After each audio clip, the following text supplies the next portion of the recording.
North Carolina Agriculture Commissioner Steve Troxler is encouraging equine owners to have their animals vaccinated against Eastern equine encephalitis, also known as Triple E, as well as West Nile virus. Now, in a statement from the State Agriculture Department, Troxler said mosquito breeding season in North Carolina lasts from spring until the first frost, and horses are at risk if they're not properly vaccinated. Troxler said that Eastern equine encephalitis is fatal 90% of the time in horses, and West Nile virus has a fatality rate of 30%. He added that both diseases are preventable by vaccination. Last year, there were no recorded cases of Triple E, and there was one case of West Nile virus. Now, the year before, there were 3 recorded cases of Triple E and 2 cases of West Nile virus.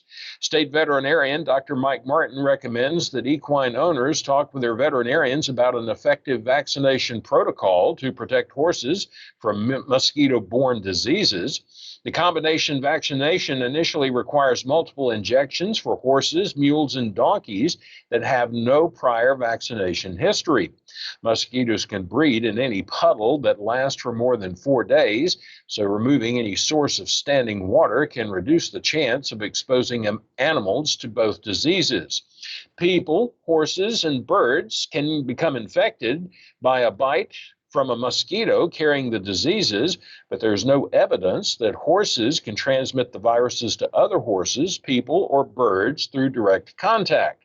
Troxler says it's also a great time to make sure that your animal is current on its rabies vaccine.